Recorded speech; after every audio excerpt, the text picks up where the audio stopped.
Kadapa MP Avinash Reddy ముందస్తు bail మంజూరు కావడంతో అభివృద్ధిపైన దృష్టి సారించారు. మాజీ మంత్రి వివేకానంద రెడ్డి హత్య కేసులో ఆయనకు ముందస్తు బెయిల్ లభించడంతో కూడా ఇప్పుడు ప్రత్యేకించి ఫుల్ సమయాన్నంతా కూడా తనకున్నటువంటి సమయాన్నంతా కూడా నియోజకవర్గాల వారీగా కూడా అభివృద్ధి పరిచే దిశగా కూడా అడుగులు వేస్తున్నారు. ఇప్పటికే కడపలో ఉన్నటువంటి పలు అభివృద్ధి పనులకు, అదేవిధంగా రోడ్డు విస్తరణ కావచ్చు, పార్కు వంటి పనులకు కూడా ఇప్పటికే ఆయన ప్రారంభించడం జరిగింది. అదేవిధంగా పులివెందులలో కొన్ని ఏ ప్రాంతాల్లో అయితే అభివృద్ధికి సంబంధించినటువంటి పనుల్లో కూడా ఆయన పూర్తిగా నిమగ్నమైనటువంటి పరిస్థితి. మరోవైపు పులివెందులలో ఒక రకంగా ప్రజా దర్బార్ నిర్వహిస్తా అటు ప్రజలకు సమస్యలు ఏవైనా ఉంటే వాటిని పరిష్కరించే దిశగా కూడా అడుగులు వేస్తున్న పరిస్థితి కడప జిల్లాలో కనిపిస్తుంది. అయితే ఎంపీ అవినాష్ రెడ్డి ప్రజల్లో ఎప్పటికప్పుడు ఏదైతే శనివారం మినహాయించి శనివారం సిబిఐ విచారణకు హాజరైన తర్వాత పూర్తి స్థాయిలో ఆయన కడప జిల్లాలో ఉన్నటువంటి నేతలతో సమావేశం కావడం, అదేవిధంగా ప్రజలతో సమావేశం కావడం, ప్రజా సమస్యలను పరిష్కరించే దిశగా అడుగులు వేస్తూ మరోవైపు అభివృద్ధి కార్యక్రమాలపైన కూడా దృష్టి సారించారు.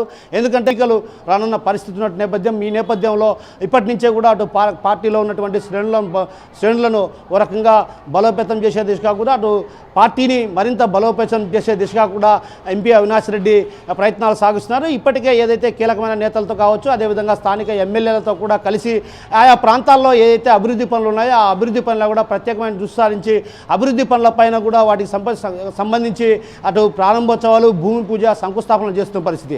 అయితే కడప జిల్లాలో రోడ్ల విస్తరణ జరిగితే మాత్రం నగరం ఒక రకంగా పూర్తి స్థాయిలో అభివృద్ధి చేసినట్లు అవుతుందన్నటువంటి అభిప్రాయాన్ని కూడా ఆయన వ్యక్తం చేస్తున్నాయి. మరోవైపు ఏదైతే లోకేష్ చేపట్టినటువంటి యువగలం పాదయాత్ర పైన కూడా ఆయన విమర్శలు చేయడంతో పాటు అదేవిధంగా తండ్రి కొడుకులు ఇద్దరిని కూడా ఎద్దేవా చేస్తూ కూడా పలు కామెంట్లు చేసిన